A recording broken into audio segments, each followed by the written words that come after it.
E aí, galera? Hoje a gente vai falar um pouquinho sobre um período de ditaduras que rolou aqui no Brasil, na Argentina e no Chile, num período único. A gente tem que relembrar que o Brasil tinha passado pela sua primeira experiência democrática, que não foi tão democrática assim, porque os analfabetos, que eram a maior parte da população, não podiam participar da política através do voto. Porém, a gente teve eleição aí numa sequência de a cada 5 anos, né, com os governos do Dutra, Getúlio Vargas, depois o Juscelino Kubitschek, o Jânio Quadros e o João Goulart. Durante o governo do Jânio Quadros e do João Goulart, a gente teve muitas manifestações contrárias ao comunismo aqui no Brasil. Lembrando que a maior parte da população era analfabeta e poucos sabiam o que era realmente o comunismo. Então, muita gente acreditava nas propagandas feitas pelos Estados Unidos que diziam que os comunistas eram uma seita do diabo, por isso que a bandeira era vermelha, e aí as pessoas tinham medo que os comunistas comessem as criancinhas, roubassem, matassem, destruíssem o país. Bom, diante de toda essa propaganda enganosa sobre o comunismo, a gente teve uma ala dos militares brasileiros apoiados por um grupo de civis que deu um golpe em 1964 no João Goulart. Lembrando que esse golpe ele entrou para a história como um golpe civil-militar, porque a gente teve a participação de alguns civis. Porém, o governo foi apenas de militares. Então, a partir de 1964 até 1985, esse período de 21 anos, a gente chama também de regime militar, porque todos os presidentes que governaram o país eram militares. Bom, a gente começa então em 1964 com o governo do Castelo Branco. A primeira coisa que o Castelo Branco fez foi tirar os opositores aí de qualquer tipo de participação ou manifestação política. Então, esses opositores, como a UNE, que era a União Nacional dos Estudantes, eles passaram a ser perseguidos, né? Eles não queriam nenhum tipo de oposição realmente, dizendo que estavam protegendo o país de ideias comunistas. Aí eles começaram então a governar através de uma coisa chamada ato institucional. O ato institucional, ele era como se fosse uma lei. Só que ao invés de passar por todo aquele processo de aprovação, leitura, releitura, análise, veto, vai para a Câmara dos Deputados, volta, vai para os senadores, volta, todo esse trâmite para aprovação de leis deixou de existir. O ato institucional era uma lei que era colocada em prática, né? Aí, com a força do presidente da República. A gente teve vários atos institucionais durante o governo dos militares no Brasil, que são os famosos AI. Então, era sempre AI de ato institucional e o número daquele ato institucional, porque foram vários.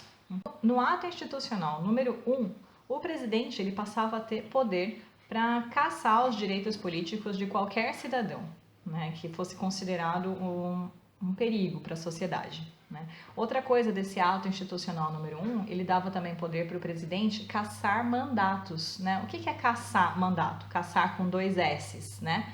Caçar com C cedilha é caçar animais. Caçar com 2 S's é quando você tira o mandato daquele cara que foi eleito pelo povo. Então, vários deputados, vários políticos da época foram caçados, ou seja, foram impedidos de exercer suas funções democráticas. Por isso que a gente chama esse período de ditadura, porque o povo parou de ter participação política. Uma outra coisa importante do ato institucional número 1 foi o cancelamento das eleições diretas. A partir de 1964, a gente teve eleições, sim, com uma frequência aí até interessante, porém, quem participava dessas eleições eram apenas os militares, dizendo que estavam representando o povo, ou seja, de maneira indireta, o povo estava participando através dos militares que estavam nos protegendo daquelas pessoas que não sabiam votar. Então é muito interessante a gente pensar na justificativa, né, desse governo militar e por que até hoje tem tanta gente que defende o governo dos militares. Exatamente por isso, porque a gente tem uma ordem, né?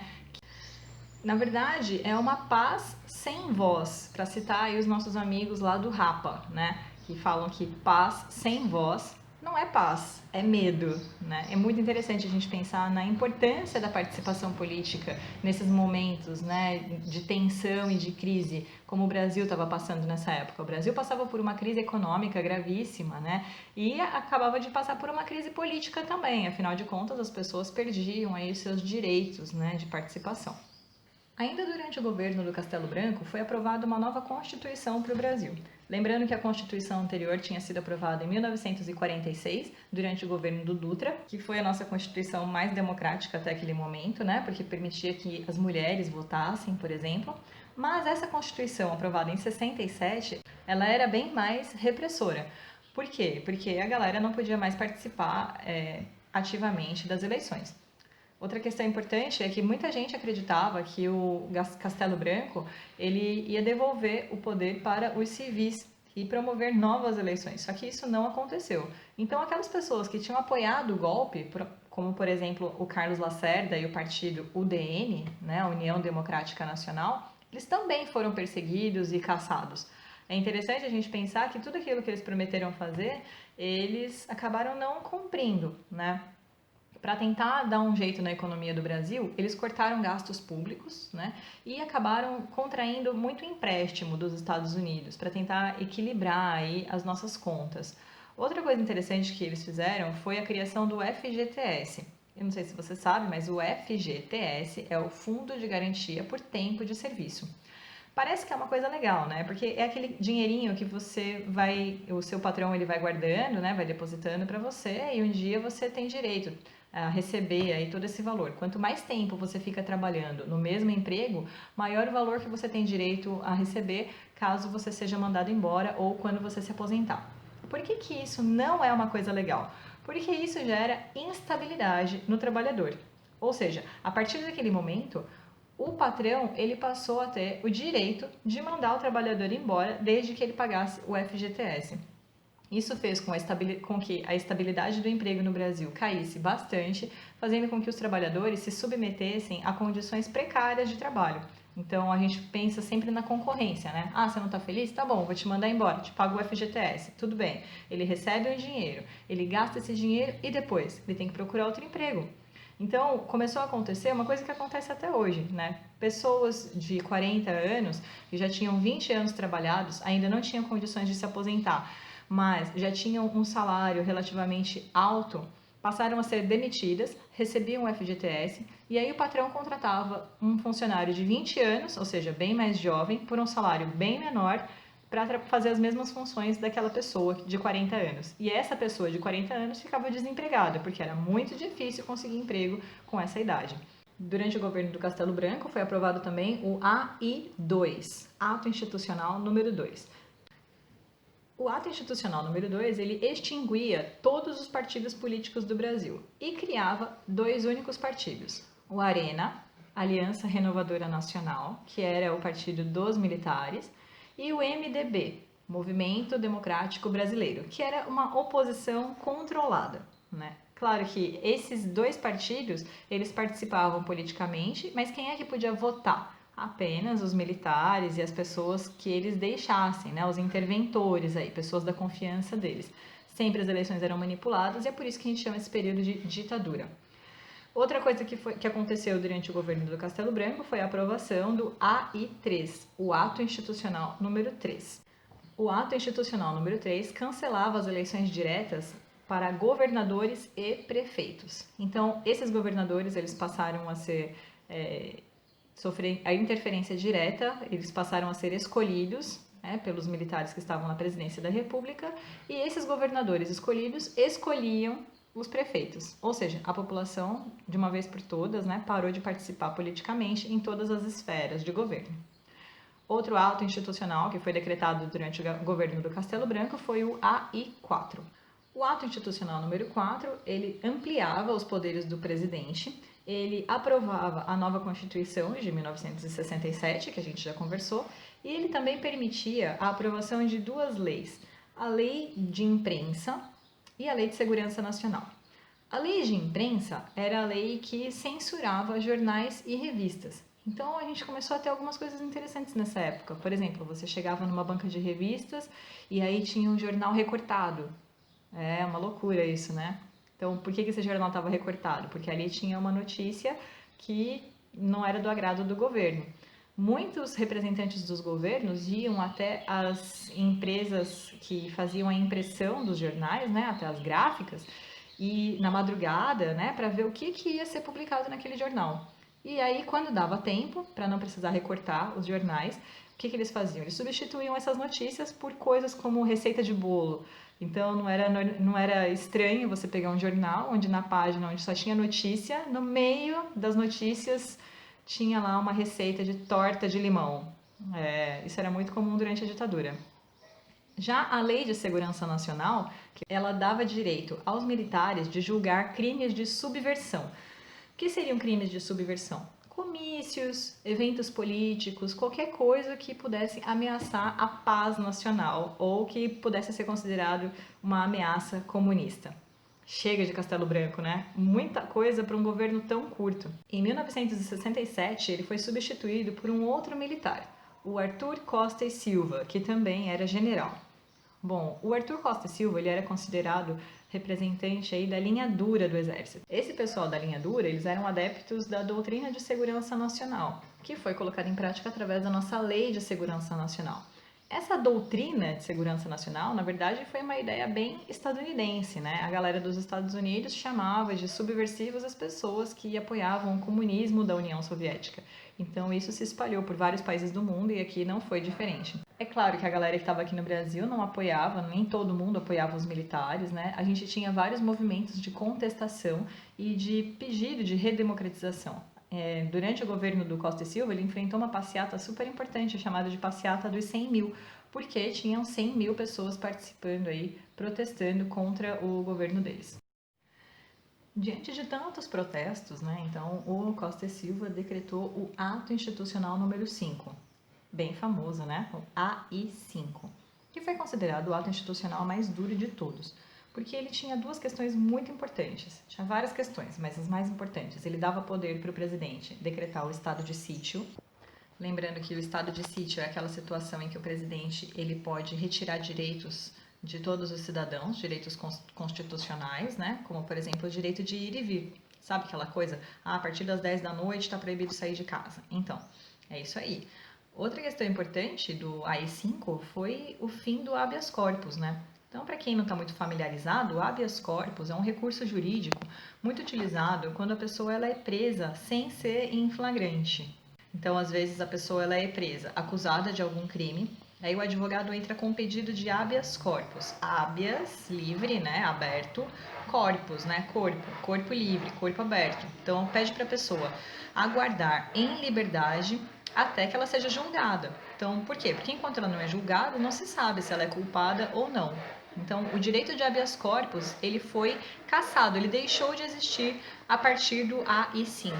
Então, isso foi muito difícil, foi muito triste, porque muita gente passou a ser presa e ficava presa até ser julgada. Então, essas pessoas, às vezes, elas eram inocentes e ficavam presas aguardando esse julgamento.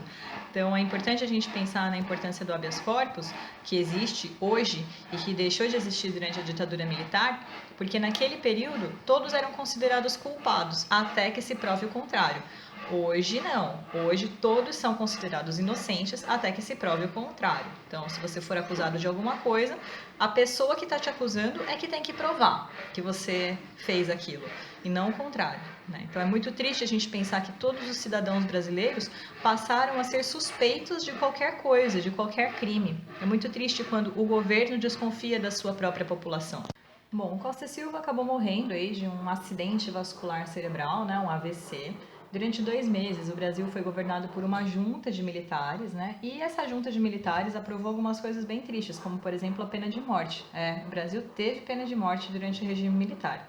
E aí, essa mesma junta acabou escolhendo aí para assumir a presidência da República um outro militar chamado Médici. O Médici, até hoje, é considerado o presidente mais duro, mais repressivo da história do regime militar. Por quê? Porque ele aprimorou alguns órgãos de repressão, como, por exemplo, o SNI, que era o Serviço Nacional de Informação, e o DOPS, né, o Departamento de Ordem e Política Social.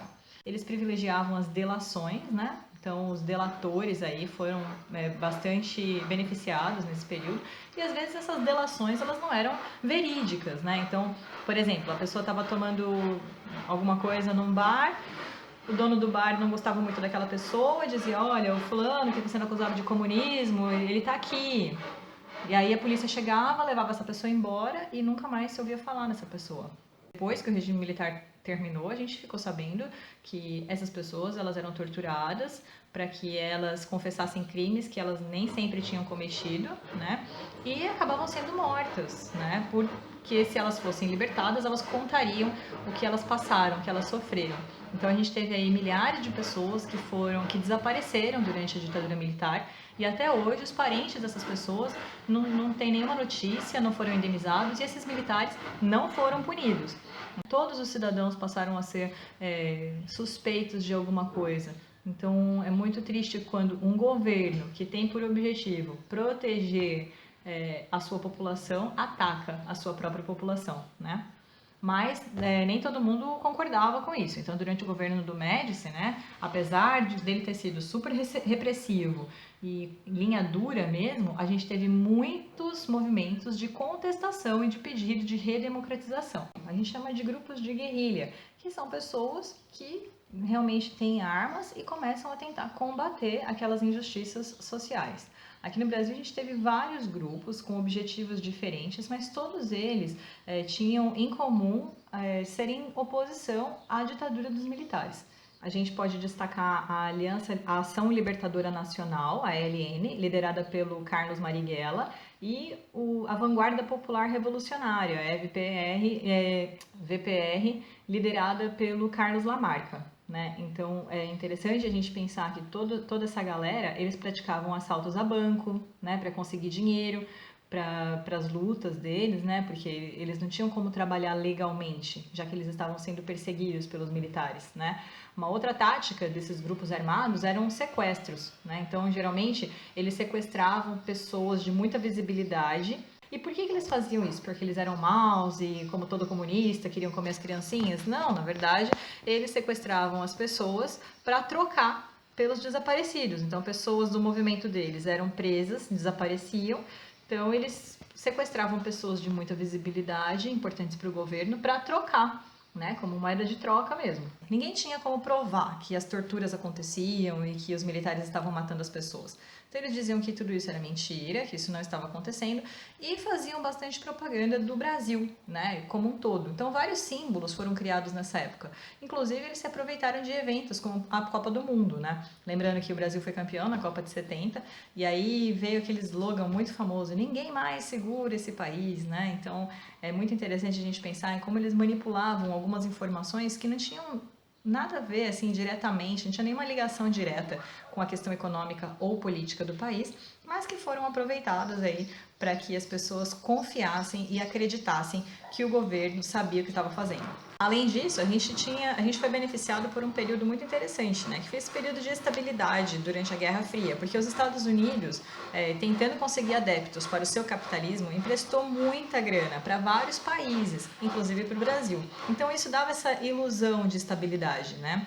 Então, durante o governo dos militares, por exemplo, a gente teve aí um grande incentivo ao consumo, né? Bens de consumo, materiais, eletrodomésticos, automóveis, coisas que fizessem com que a população sentisse que estava tudo bem, né? Uma maquiagem mesmo, econômica.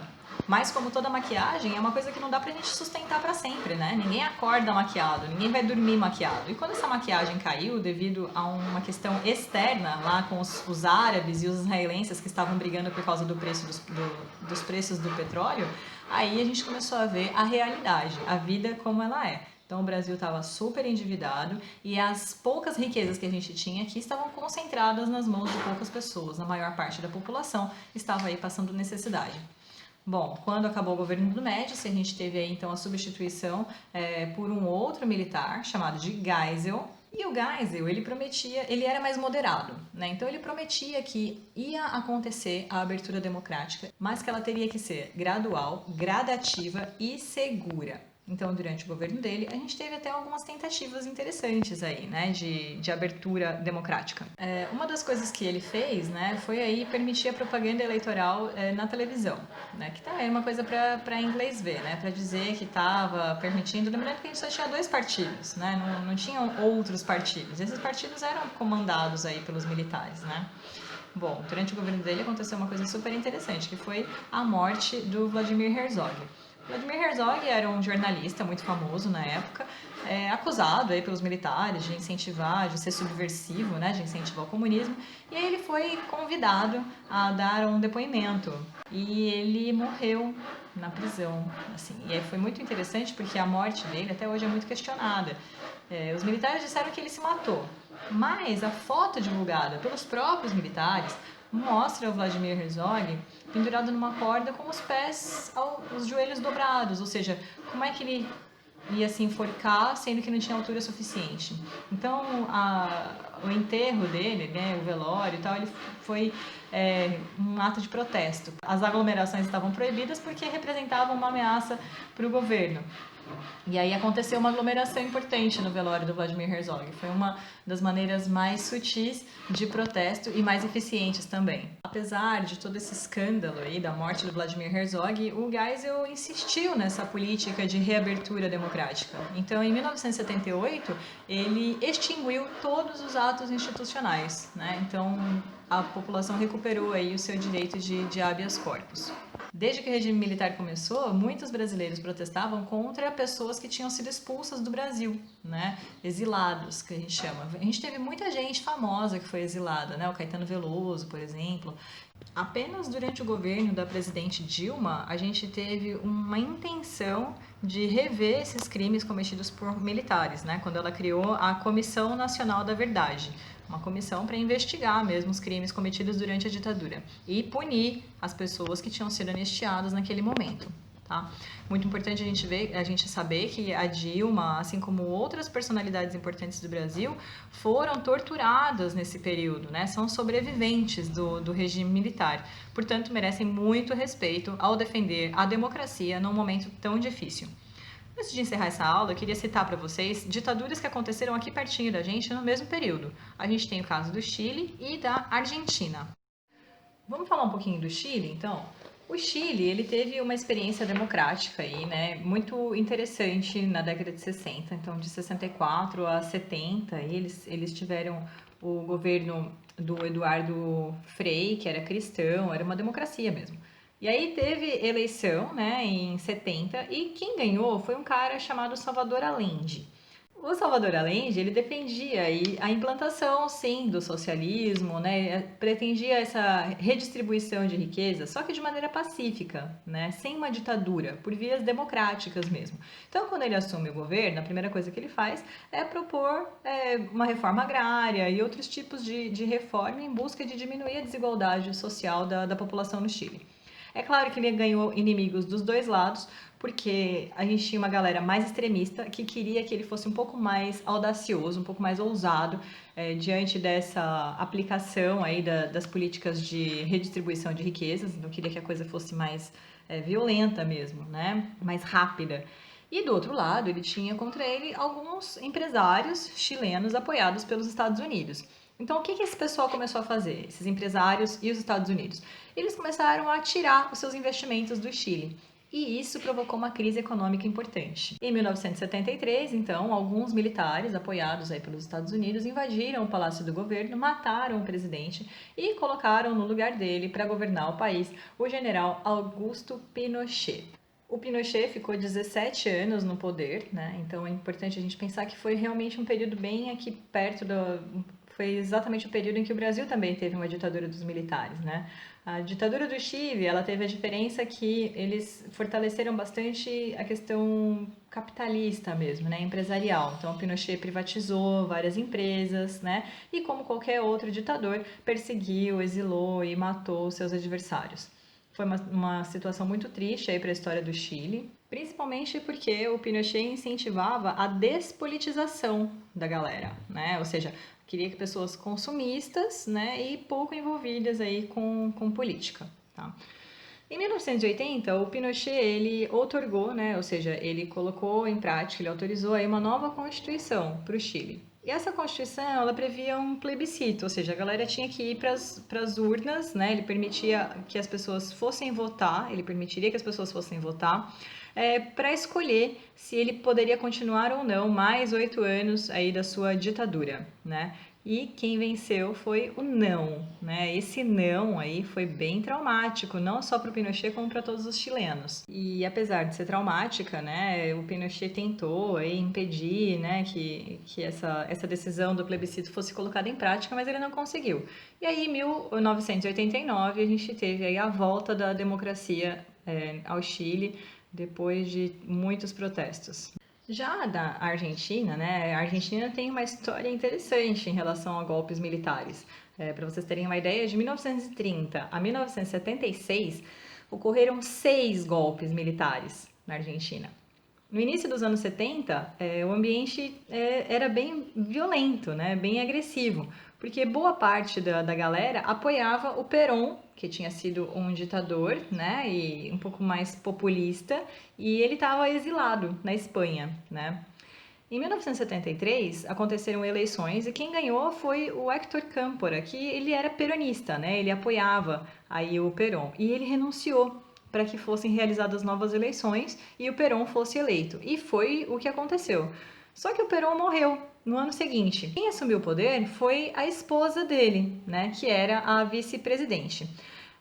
Só que no governo dela, ela não conseguiu o apoio da galera como o marido tinha, né? Ela era criticada por várias pessoas, inclusive por peronistas, pessoas que antigamente apoiavam o marido dela. Então ela não conseguiu alavancar a economia, né? Então ela enfrentou muitos problemas e acabou sofrendo um golpe em 1976, um golpe militar, né? E aí começa mais uma ditadura militar na Argentina que durou até 1981. Assim como aconteceu no Brasil e em alguns outros países aqui da América Latina, na Argentina, esse golpe militar ele teve bastante apoio da imprensa, da mídia, né? E, é claro, dos Estados Unidos.